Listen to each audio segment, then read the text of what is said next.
বৃষ্টি দিয়েই দিন শুরু, আবার বৃষ্টি দিয়েই দিনটা শেষ হচ্ছে। এই বৃষ্টির থামাথামির কোনো নাম নেই। বৃষ্টি আমার কাছে একদমই ভালো লাগে না। তবে সেটা যদি বছরের প্রথম বৃষ্টি হয় অথবা অনেক রোদের পর অনেক গরমের পর একটা বৃষ্টি হয়, সেটা অনেক ভালো লাগে।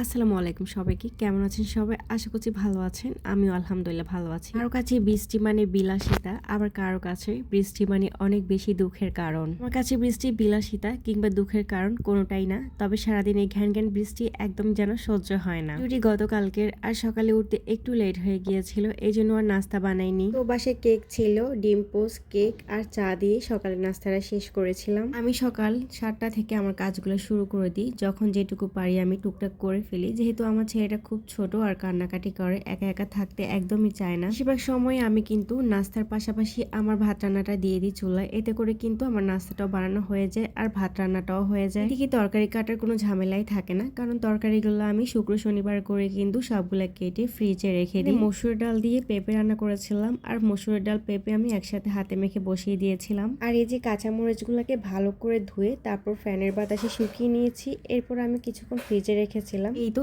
1-1.5 ঘন্টার মতো ফ্রিজে রাখছিলাম জাস্ট শক্ত হওয়ার জন্য। এরপর বের করে আমি এখন একটা বক্সে করে এভাবে রেখে দিচ্ছি। তাদের পাশে একসাথে অনেকগুলো কাঁচামরিচ আনা হয়, তারা চাইলে কিন্তু এই টিপসটা ফলো করতে পারেন। এটা কিন্তু অনেক বেশি উপকারী। কাঁচামরিচগুলো একদমই সবুজ থাকবে। আপনি শুধু রান্না করার আগে জাস্ট যতটুকু লাগে ততটা কাঁচামরিচ আপনি রান্নায় দিয়ে দিবেন। এদিকে অফ ক্যামেরাতে আমি বাচ্চার জন্য খিচুড়ি রান্না করেছি আর চিকেন ভুনাটাও করেছি। আর এখানে পাবদা মাছ রান্না করতেছি, পাবদা মাছ ভুনা করব। পাবদা মাছের সাথে 2 পিস রুই মাছও ছিল। এই রুই মাছগুলো অনেকদিন ধরে একটা বক্সে পড়েছিল, যেহেতু বাড়ি চলে যাব তাই ভাবলাম যে খেয়ে ফেলি। আর 2 পিস রুই মাছ আলাদা করে কি রান্না করব, তাই পাবদা মাছের সাথে ভুনা করে ফেলেছিলাম। পাবদা মাছ যেহেতু নরম টাইপসের মাছ, তাই আমি একটু ভেজে তারপর রান্না করি।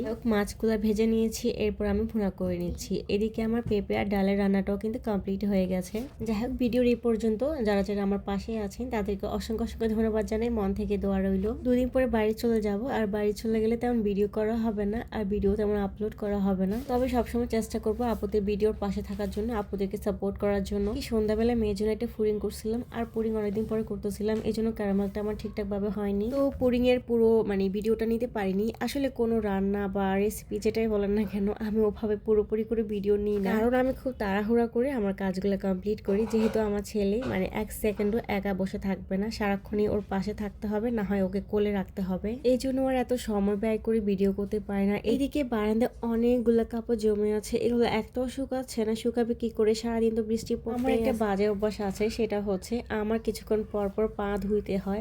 আমি একটু যখন হাঁটি আমার মনে হচ্ছে আমার পায়ে ময়লা লেগে গেছে। যাই হোক, আমার মতো এমন বদ অভ্যাস কার আছে, যদি কারো থেকে থাকে তাহলে কমেন্টস করে কিন্তু জানাবেন। আর কথা বলতে বলতে ভিডিওর একদম লাস্ট পর্যায়ে কিন্তু চলে এসেছি। ভিডিওটি কেমন লেগেছে অবশ্যই জানাতে ভুলবেন না। এই যে দেখুন, পুডিং খাওয়া কিন্তু একদম শেষ হয়ে গেছে। এই 2 পিস পুডিং ছিল, আর এটা একটু ভিডিও করে নিয়েছি। তো আজকের মতো কিন্তু বিদায় নিয়ে নিয়েছি। সবাই ভালো থাকবেন, আল্লাহ হাফেজ।